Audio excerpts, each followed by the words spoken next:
All right. Welcome to another episode of The Other Side, our final episode of the 2017 year. And joined this evening, as usual, with Mr. Mike Margison.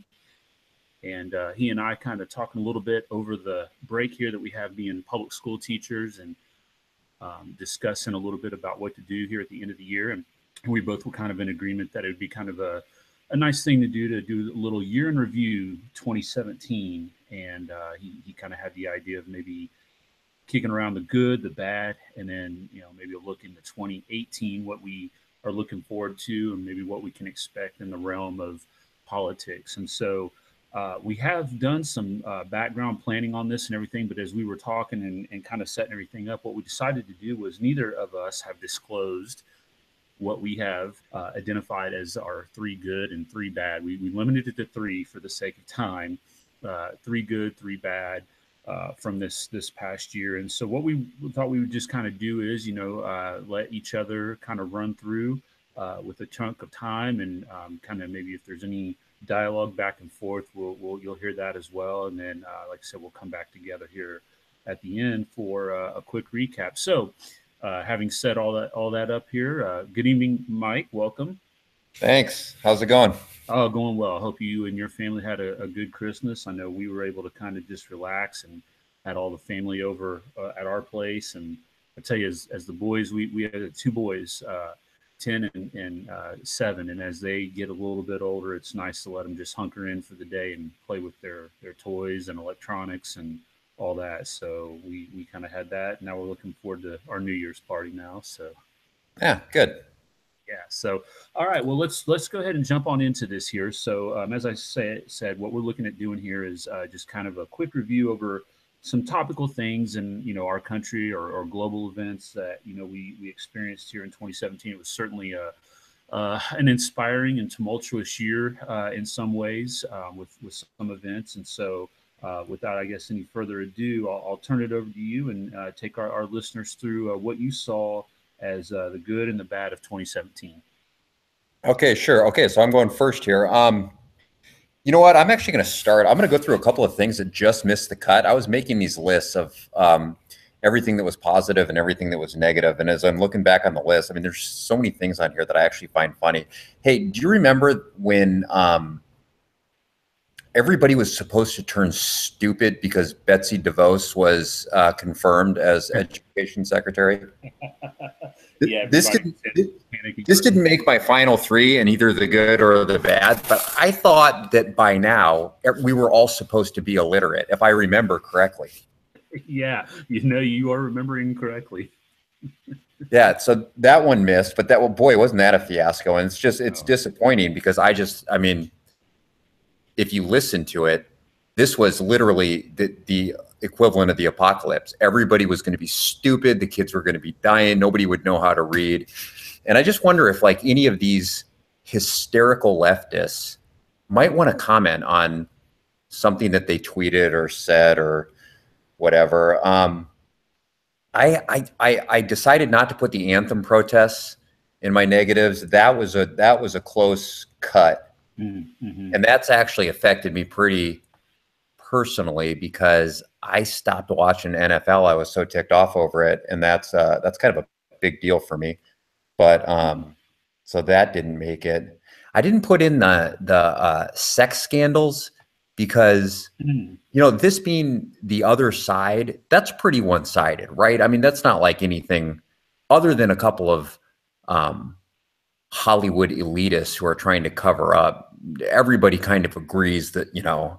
So I decided not to add that in because it didn't really fit with the concept of the other side. It's just, I mean, these people are all pigs, and that didn't. But so yeah, those were a couple that got left on the cutting room floor. But okay, let me start with the bottom three, my three negatives, and then I'll kind of progress positively. So I'll start with like the bottom of the bottom, my worst of the negatives, and then move forward so we can end on a high note. But for me, the worst thing about 2017 was political dialogue and the direction that political dialogue went, especially policy dialogue.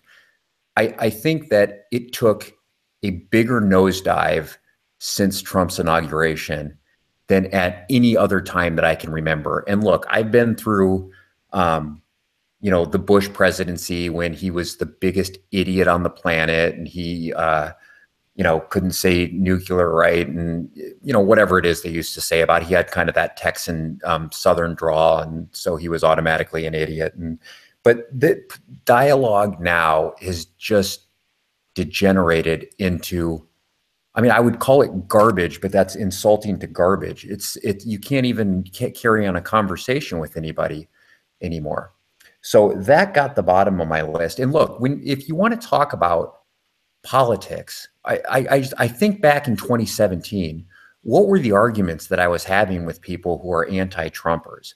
And, not really arguments, but discussions or debates. And these are people that I know either as colleagues or as relatives or as just friends of mine. And there are a lot of people that I'm friends with or work with or am related to who are anti-Trump. And we get in these discussions and I look back at what we're talking about. We're talking about, in the beginning, it was that he said it was the biggest inauguration crowd. This is what had people flipping out. Do you remember this when he said this is? Oh yeah. And are you kidding me? That has nothing to do with the policy. It's not even worthy of discussion. So he said it was the biggest inauguration crowd. So what? And then you're talking about, he tweeted about Colin Kaepernick or something. Okay, so what? What does that have to do with anything?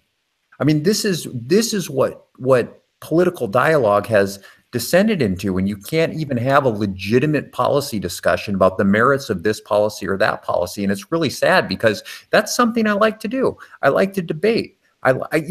Let's talk about, repealing the individual mandate. I will have my set of facts and talk about why I think it's a good thing. You have your set of facts. You talk about why you think it's a bad thing. And then we can get along and do this, but that doesn't exist anymore. And that's why political dialogue got the bottom of the bottom for me. It's really frustrating. He got in a Twitter war with LeVar Ball. So what? That has nothing to do with anything. Or Russia. You can't, if somebody is an anti-Trumper, they'll bring up Russia. Now, the only good thing about Russia in this sense, if you're talking to somebody either on social media or face-to-face or something, there are a lot like, you might have even seen this, because I know you have a lot of kind of anti-Trump sentiment on social media that you're on. You're on it much more than I am. But you may have experienced this. You will probably get a lot less Russia than you would in the media. And the reason is because people have no idea what they're talking about. There are anti-Trumpers who know that they hate Trump and they know the word Russia, but they have literally no idea how to connect the two. So they actually don't bring that up as much as they bring up the tweeting or some of the other idiotic stuff that they want to bring up, anything other than an actual policy discussion.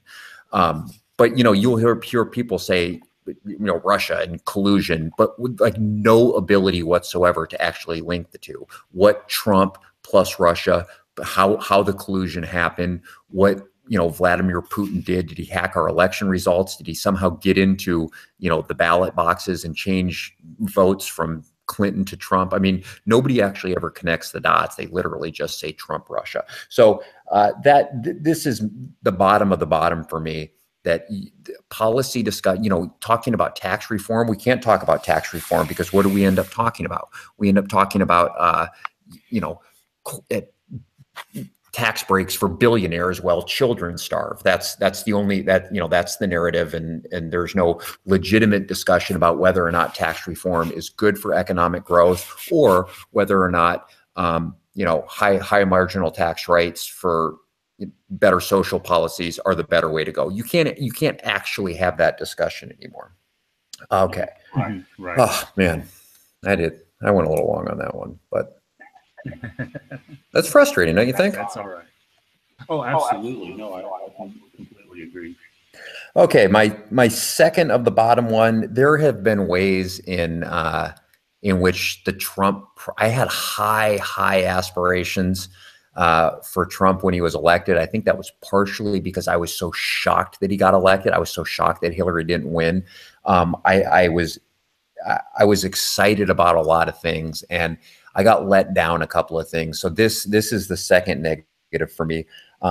I really, really bought into his line during the campaign of drain the swamp. And I don't think that is, he might be in the process of draining it, but he's draining it awfully slowly. And with all of the leaks and everything that came out especially in the beginning of his term, the swamp is there, and the swamp mentality, the politics, it hasn't been crushed like I wished it would have been crushed. So that was a little bit of a letdown. He did put his name on a $4 trillion spending bill, or spending our budget, our $4 trillion in outlays this year. That was really disappointing, especially given the fact that the highest year for spending, that the last year for Obama was only 3.8 trillion, and Trump managed to go up and above that. So I was a little disappointed there. I thought the construction on the wall should have started on day one and should have been done by now, but that didn't happen. That was a major promise, and I know Congress wasn't exactly eager to help him out in a lot of ways, but I think that's something that he should have figured out how to push through. So a couple of things that I had high hopes for that were disappointments. So that went in my bottom three. And then the last one, and this is so obvious, but really the mainstream media is so disappointing in 2017. I mean, I saw this poll that came out from, or this research study that came out from Harvard in, I think it was May of last year. And it was the School of Journalism at Harvard. And we're talking Harvard here. So this is no, bastion for right-wing ideas. In fact, it's the opposite. And they did research on what the overall tone of the media coverage was during Trump's first 100 days. And it found that overall, in aggregate, 80% of the coverage was negative to 20% positive. And then when you got into like NBC and CNN, those two together were 93% negative, 7% positive. I mean, think about those numbers. That is astonishing. George Bush was higher negative than positive, George W. Bush, but he was 40% positive, 60% negative. And wow. Donald Trump is 7% positive. This is for CNN and NBC, 93% negative. CBS came in third place. It was 9% positive, 91% negative. I mean, it was just the mainstream media, they don't even pretend anymore. They are an arm of the left wing in this country. We talked about this in our last podcast on controlling the message, but they don't even put on, there's not even a pretense of objective journalism. Their mission is to bring down the Trump presidency, and that's what they do. And it's sad because we don't have a truly fair, independent, objective media in this country.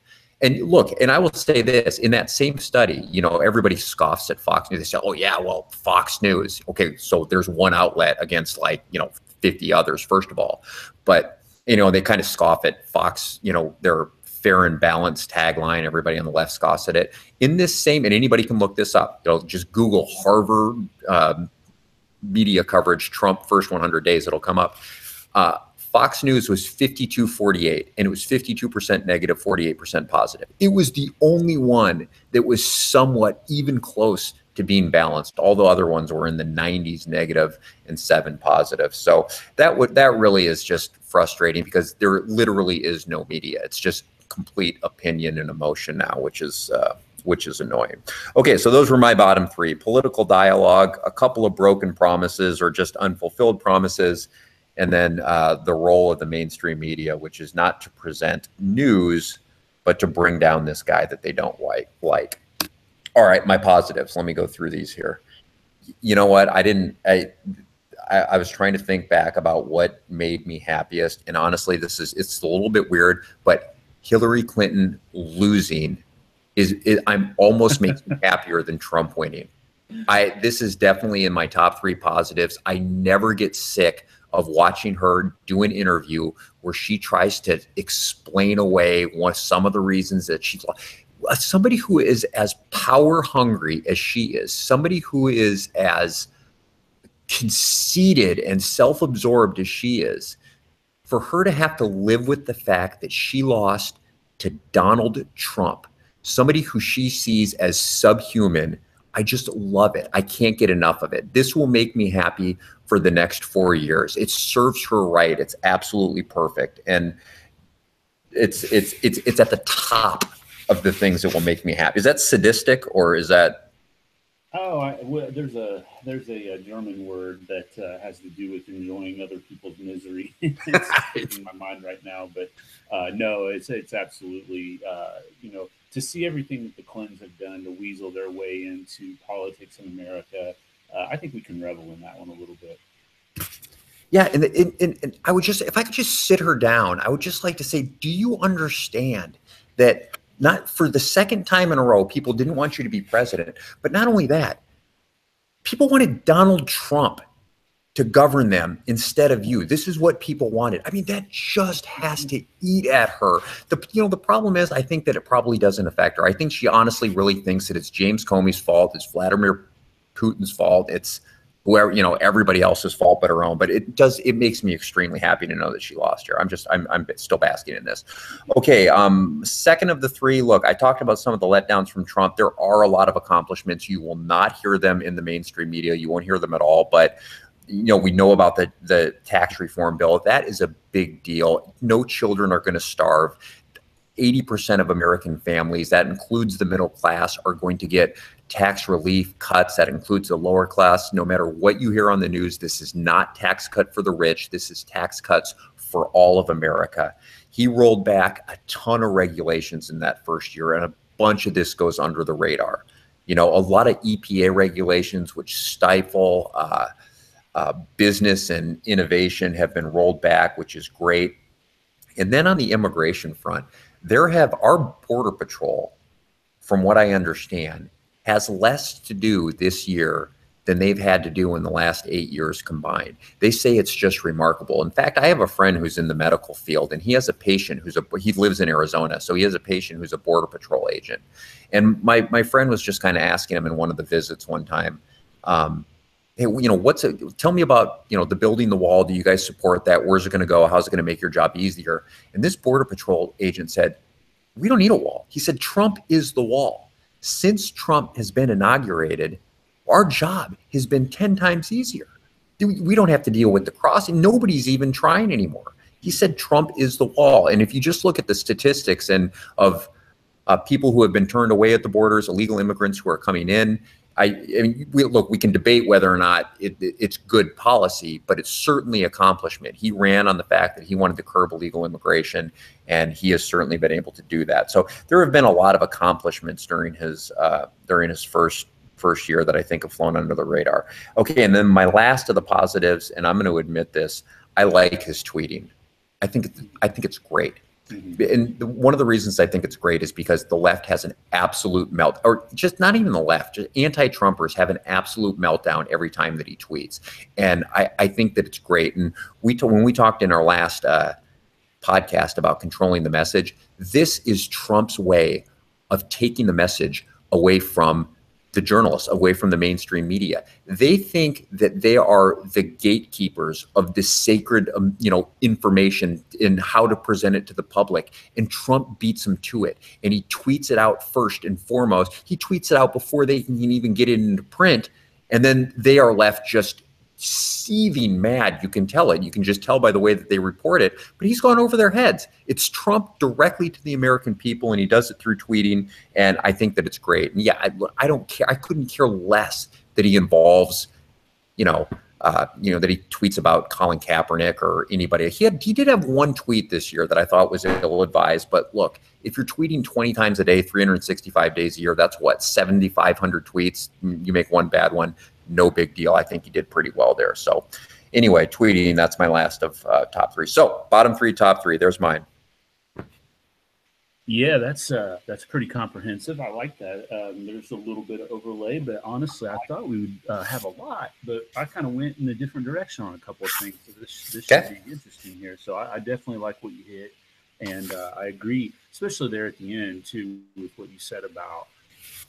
I know that a lot of people have talked about, is it presidential? What should the president be doing? Quit spending time on Twitter. Look, the reality is, even if he is doing it, and I've heard conflicting reports about, people managing his Twitter account as he's sending these out directly. It doesn't matter. Like you said, it's a tool and he knows it. He knows that he can get under people's skin with it. And he's going to continue to do it so long as, people give him the attention. And I think it is kind of an interesting thing to see in 2017 a president communicating through a social media platform like that. I think it's kind of refreshing and interesting. So, all right, well, I'll jump into mine here, and I'll kind of follow your lead here, and starting with the bad. And I had a couple things that were right on the cut as well here, just to mention real quickly. The ones that didn't quite make the cut, the resistance. This group of people in society that were resisting Trumpism, anything to do with Trump, and just you saw this pop up in a number of different ways. And I guess in one manner, I will talk about this in some form, but this would involve a number of different things that kind of coalesced into anything that was a resistance against Trump. And the reason that didn't make the cut was I just didn't feel like there was anything really solid or concrete with it. I always kind of felt like it was just this anger sentiment. You had the Antifa, you had the Me Too movement, you had the anti or the I'm sorry the Muslim groups that were against the travel ban. You had all of these people that were just protesting for anything. It's like Trump took a breath today. Let's protest. And I kind of felt like the media was doing everything that they could to latch on to something. But it never really gained any footing. They kept, there were all these, I don't know if you remember this or not, there were all these rumors about the hundreds of thousands of people that were going to pour into the streets of Philadelphia and Atlanta and Houston and all this. And, the cameras showed up and, there were some crowds and everything, but by and large, it just kind of all fizzled out. So I decided not to make that one. The other one was the hurricanes, the year of the hurricane, and, the bad of that, obviously, the devastation, the loss of life, and everything. In some odd way, I had at one point even contemplated putting that on the good side, but I didn't want it to come across as like, what are you talking about? There were a lot of good things that came out of those disasters. There was a lot of individual effort. There was a lot humanity. of private, there was humanity. There was a lot of private stories of private enterprises that were stepping up and helping out through corporate donations and things of that nature. But you say that as a good thing, and people start raising eyebrows and scratching their head, going, "How are you going to say what happened with those hurricanes was a good thing?" So I decided to leave that off the list. Hey, not to mention that, but real quick, Justin, I also don't know if you knew this, but Melania Trump wore the wrong shoes to Houston. Well, of course, right? Yeah. And that mattered. Clearly that mattered in the there's some real news. Yeah, right. All right, so the three bad. Starting, I'm going to kind of go in reverse order here. The one that just made the cut, and this is something that I think a lot of people, if they are able to hear this or listen to it around this area, will, maybe this hits home to some people. And that's the opioid epidemic. With where we are right now in our country, with this opioid crisis, man, it's impacting a lot of people, and it's hitting people in areas. When crack cocaine was introduced into the inner cities and really started to take foothold. That was something that I think a lot of people kind of, if you studied it and you understood it, you could see the rationale behind it. You're in a scenario where you're desperate, you're willing to do just about anything. If you get into selling illegal narcotics and obviously using them to escape, the hardship of what's going on in your life, a lot of people, they can kind of understand that. But with this opioid crisis, it's hitting people that, your neighbor, you look at them and you go, gosh, you're a user. And you see these stories all the time popping up of parents passed out at the wheel, kids in the back seat, just very, very sad, dangerous situations. And, it's just one of those things where I hope that there is something. And I know there's no government program that's going to solve this. The war on drugs and all that stuff. They can try to help and they can offer assistance and everything. But I really think it's going to take these individual towns and cities to rise up and just help pull people out of the darkness. And I think a lot of it has to do with people wanting to escape, like you talked about. If you turn on the news, what do you hear? Doom and gloom, right? Things aren't going well. The country's going, in the wrong direction. There's just still really high pockets of unemployment, especially in like Appalachia, where it's been hit really hard by this crisis.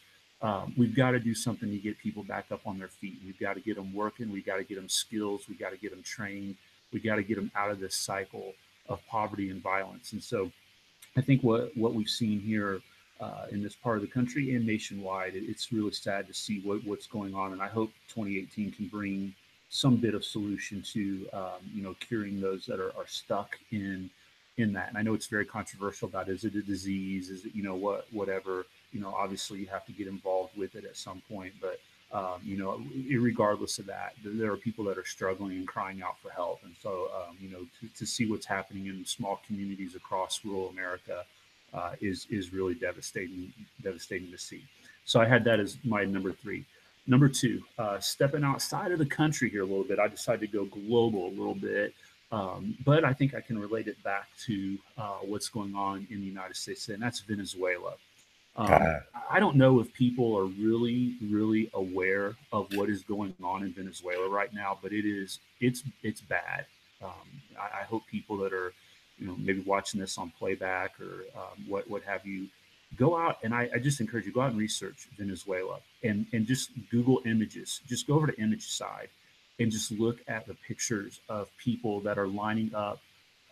There's no bread, there's no paper products, there's no staple items, that these people need. They're fleeing the country, and they're doing everything they can.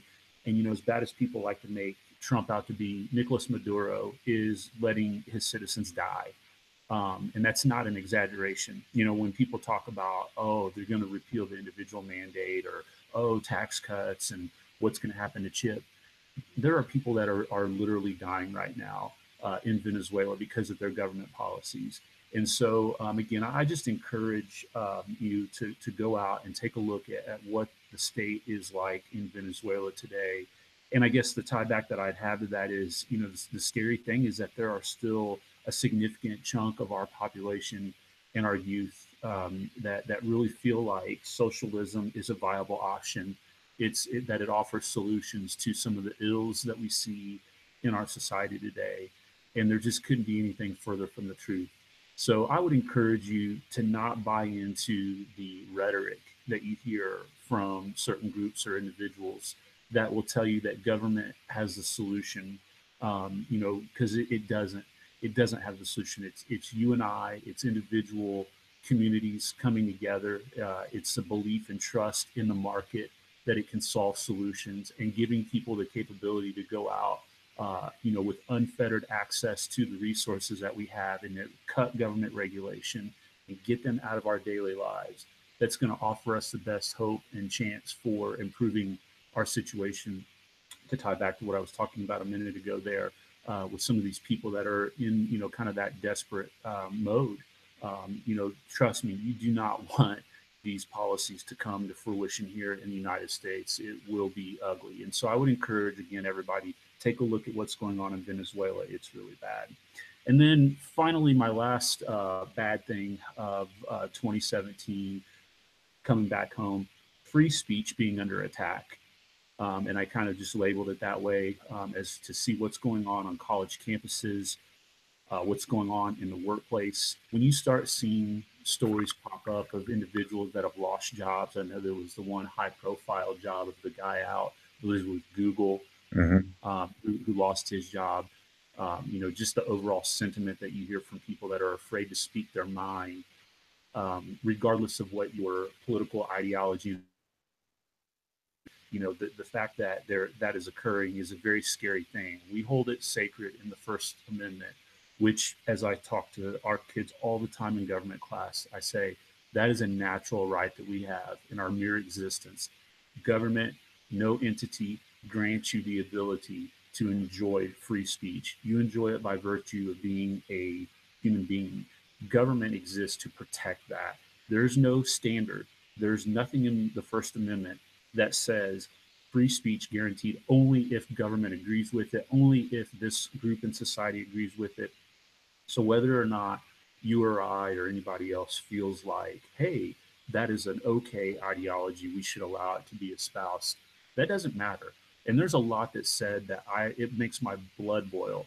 But you know what? And I'll be honest with you, I've never one time come to the conclusion that that person should be shut up and that they should be shut out from being able to voice their opinion. And there's been a lot of times where I've listened to people within our own government, people on the floor of the Senate just babble on about some asinine things that I'm like, those are the worst ideas that I've ever heard.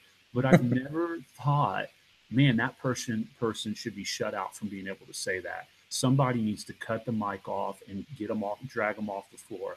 I've never thought, listening to somebody with a bullhorn on the college campus, I might again think, gosh, that is just some idiotic ideas. But again, I value that individual and those groups' rights to be able to say those things. And I leave it up to the individual to judge, because you know what? The truth never has to run. You never have to do anything to sell the truth or to try to pull a fast one. The truth will shine through. And so I'm not scared of ideologies. I'm not scared of rhetoric. If somebody wants to, use a platform to be able to say those things, that doesn't bother me. But when we start selecting and cherry picking and saying, oh, this is approved, this isn't approved, we got to shut this person down. There was a famous case here at Ohio State in 2017 where I forget, it's Richard, the white nationalist, was shut out from speaking because essentially the university said the cost for security was going to be too high. And again, that is something where we've got to start raising an eyebrow. It doesn't mean I have to agree with that individual, but when we start allowing certain groups to speak and not speak, that we got to be very, very concerned about. So the assault on free speech, specifically on college campuses, was very, very frightening to me. As we move forward, I hope that there's something that we can do to open that up a little bit more. So those are my three bad. All right, moving on over into the good. Let's end this thing on a high note. So again, a couple of things that were really close here, especially at the end. The economy, boy, the way that it is really churning right now, there's some good signs. I hope the momentum can carry through. I thought about kind of including that, but didn't quite make the cut, especially with the tax cut deal here at the end.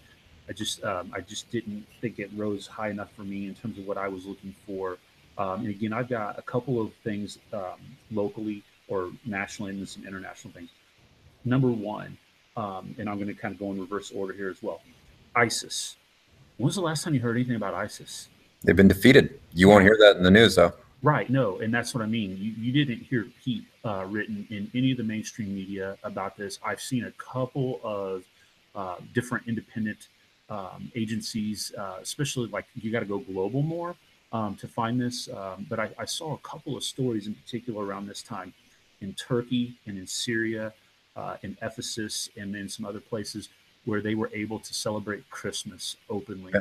And man, how powerful is that to be able to see the Christians in that part of the world come out from hiding because of how crippled ISIS is right now. And that kind of ties into one of my other ones that we'll talk about here in just a minute. But you kind of talked about Trump. I was a little disappointed by some things he didn't deliver on. I really was thinking, thought it would be intriguing to see him go after Hillary. And, the whole lock her up thing, the wall, I thought that one was kind of, a letdown there a little bit too. But one of the things that I think he lived up to his promise on here, and I know it's not him, it's been a coalition, but, obviously the U.S. has put forth a lot of resources to help defeating ISIS. And the fact that you don't hear much about them. Again, I know that the war on terror isn't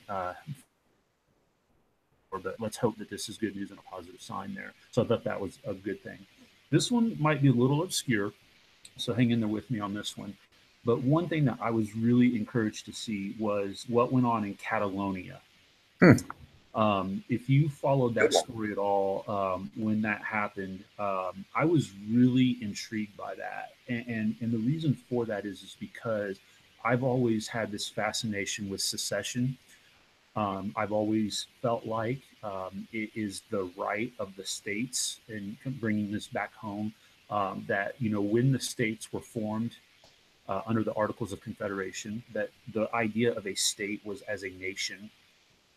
We call them states, and we see them as, the state of Indiana, the state of Ohio, and so on and so forth. But, that they were seen as individual nations. And there's a lot of historical reading that you can go back on and see that, people saw themselves as citizens of the state of Pennsylvania or New York or Virginia first before they saw themselves as Americans. Obviously, under the Constitution, the one nation kind of, uniting under Lincoln and things of that nature kind of changed that a lot. Some course of history in the early 1800s changed that as well. But to see a state, right, a popularly sovereign body rise up and say, we are not going to be bullied, we are not going to be brought in under your authority. And we don't agree with what you're doing. We kind of saw the precursor of this being the Brexit in mid 2016. But to see, this independent group of people stand up and say, we aren't like you, Spain. We don't agree with what you're doing. We are an independent group of people that can govern our own affairs. We are different in a lot of ways. And I thought that was really encouraging. Now, what will happen with this, I don't know. But I just really thought that was an encouraging sign that maybe something can spark. Even if it starts in Europe and works its way this way. I know there was talk about California wanting to secede. I don't know how serious that ever was, after the good riddance. Election. Yeah, right. It's like, yeah, maybe we want to let that one happen.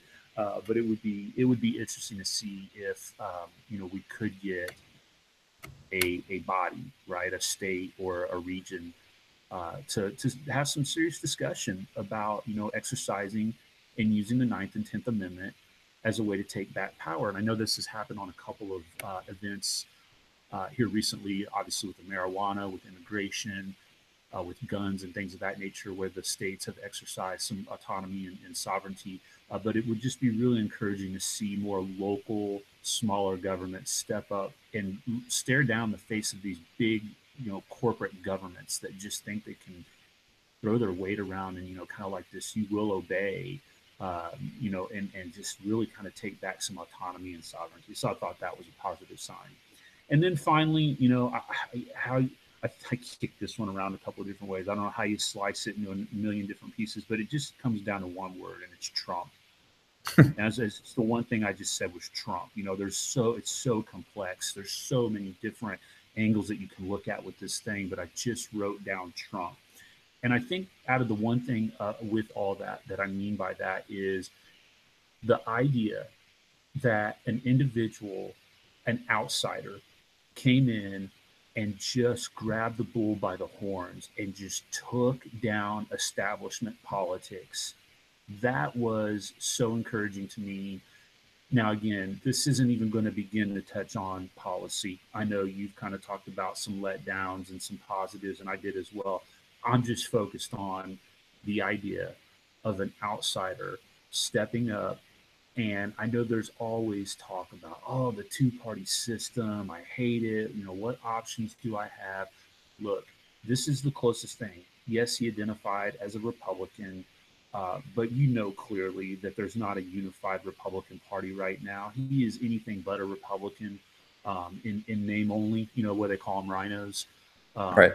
And so, he's got people inside his own party that hate his guts, that want to see him fail. And clearly, obviously, every Democrat with a heartbeat pretty much wants to see him fail. The hardcore left is coming unglued over him and what he's done.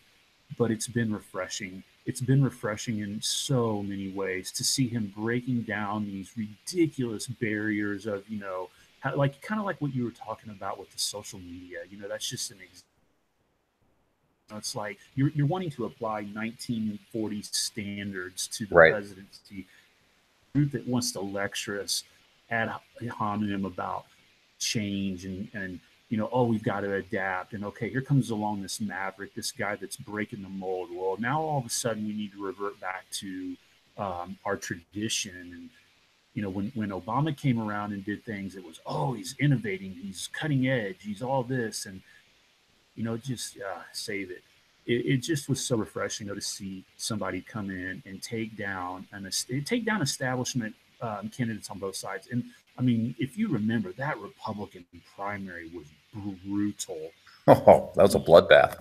I mean, he just sliced, Ted. I mean, he deconstructed Ted Cruz and ended his career. The little Marco.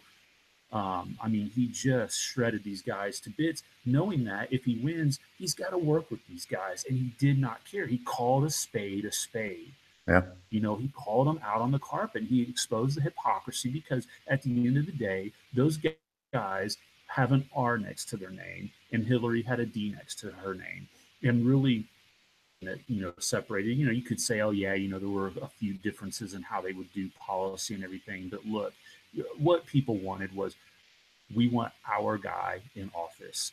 And he was, again, anything but that. So I just thought the Trump revolution in that regard, to me, was another good sign, another good thing, that maybe this is the step toward breaking down the stranglehold that these politicians on both sides have had over the political process.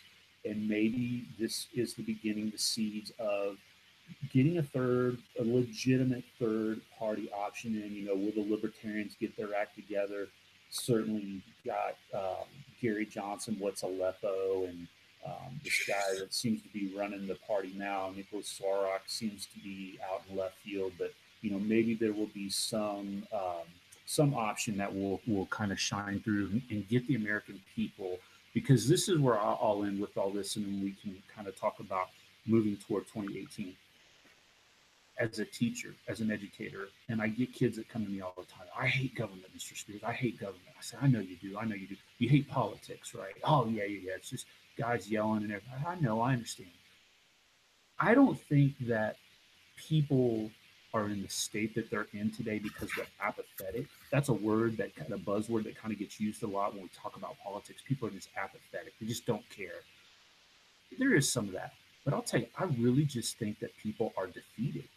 I feel like they're beat down, like they don't know what options there would be or could be, so they just kind of give up. I think that there is some spark there. I think there is some fight there that people have. It's got to take a seed or a spark to get people engaged and keep them going. I think you're seeing interest kind of arising. I'm seeing a lot of kids that are knowledgeable on events that are going on. So they're there, they're in tune. They just tune out very quickly, because they see all the systems rigged, or the cards are stacked against, any possible change or whatever. So I think if we can get something moving toward 2018 that would give people, specifically millennials, hope, and know that, hey, you know what? I don't have to just choose the R or the D. There are some real solutions out here that are going to change the game, that are going to break the mold of looking toward government to provide the solution, or trust in me and I will give you what you need. That there might be some tools and resources out there that will allow people the opportunity to do this on their own, because I think that American spirit still is out there. I think that will and self-determination, the heart is still beating on it. It's a faint pulse, but it's out there.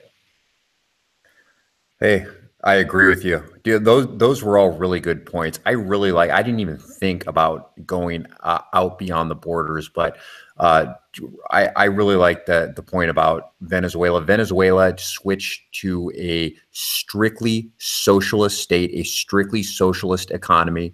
This was under Hugo Chavez, who is deceased. As number two, Maduro came into power. And you're right. I mean, it is sad what's happening to the people. That it is their economic system and nothing else that has absolutely collapsed the country, and people are dying. So yeah, that is a sad negative. And we were going to do an episode on Venezuela. We didn't get around to it, but maybe we can still put that one in the queue for coming up. I also really, really liked Catalonia. You're right. I mean, seeing that was extremely, it was just uplifting. And, ultimately it kind of got suppressed, and that was a little deflating, but just the idea that they declared their independence, I thought was fantastic. And I don't think it's over for the Catalonians. I think eventually they're going to get what they want. And yeah, you put that next to Brexit and the Trump presidency, you're right. There is a spark among people where this institution of government controlling every facet of our lives is beginning to crumble. And yeah, I like that last one on Trump. I thought that was great. You're right. He is it's refreshing to see what he's done, and it's just kind of funny to see the left's reaction. You know, it's this is beneath the dignity of the presidency, and you know, never mind the fact that 2 decades ago, Bill Clinton was using an intern as a humidifier, but that wasn't beneath the dignity of the presidency. But you know, Trump sends out a tweet or you know does something, and everybody loses their mind about it. But it's just his that kind of persona, and just taking a right hook to the establishments of both sides and saying, I'm not putting up with any of it. I think that's been great too. Good job. I enjoyed those. I enjoyed listening to them. Yeah, that was great. And just one last comment I would make, if anybody again catches this or listens to it in replay, do yourself a favor. Go out on Google, and I don't know exactly what the strain that you would want to use to look for this, but you mentioned the Catalonian thing. Go out and look at the moment that the vote was read to pull away from Spain. And there are, I don't know how many people in the streets, but just to see the mass like celebration and the pride that these people have in who they are, I just wish you could bottle that up and bring it back into the states of this union and get people to be proud about being Hoosiers or being Buckeyes or being, from whatever state you're from. And just, think about what that means, the roots that you have in your community, and the skin in the game that you have to be a productive citizen in your society, no matter what walk of life you come from, no matter what your occupation is. That's what it's all about, to me, at least, is having that understanding. Because who can identify with a swamp 3,000 miles away from their home? And to think about all the filth and garbage, literally and figuratively, that come out of our nation's capital. Forget that. Forget that. Think about what you've got going on in your local community and the difference that you can make, and take some pride in that. And I think that's, as we look into 2018, that's what I want to see more of. I want to see more good happening, and make a big deal about it. I know we're not supposed to boast and brag about things, but man, we've got to be our own cheerleader, because clearly these kind of good stories are going to get kind of the little like 3-minute segment at the end of the 11 o'clock news. It's like, hey, here's something positive that happened in Podunk, Indiana. But let's do good in our local community. Let's have a lot of pride. I think that would be a fantastic goal for 2018, is to just do whatever you can do to move on from thinking about national politics all the time, and think local, act local. There's a guy that I listen to, Brian McClanahan, that's his kind of motto, and I really like that a lot. I think that would help us moving forward a lot as a people. Real quick before we sign off here, 2018, what would you like to see? One thing politically, economically, socially? Oh gosh, I tell you what, economically, I would love to continue to see the growth in the market, and just to see the growth in unemployment falling, in real wages rising, just so that everybody can see that when you get the government out of the way, this is what's going to happen. Politically, I would love to see a pullback to reason. I think you hit the nail on the head there when you said one of the bad of 2017 was political discourse. I would love to see something emerge. Now, it's going to be difficult because it's going to take a lot of moving parts kind of coming together to say, like, look, clearly we've screwed up. We need to hit the reset button on this, and try to do something constructive to get dialogue moving in the right direction. Unfortunately, we'll probably see a doubling down, I would imagine, especially from the mainstream media, on their positions, and it will probably only get more polarized. But I would love to see whatever social media, the traditional media. I would love to see a more level-headed approach to dialogue. That doesn't necessarily mean that people have to agree at the end of the day, but just to have voices heard in a reasonable manner, I think would be a fantastic achievement in 2018. Yeah, you get no argument for me. I agree with that 100%. Yeah, and I think personally, just kind of on a resolution type note to end here, I want to get a little bit better in the classroom at challenging students.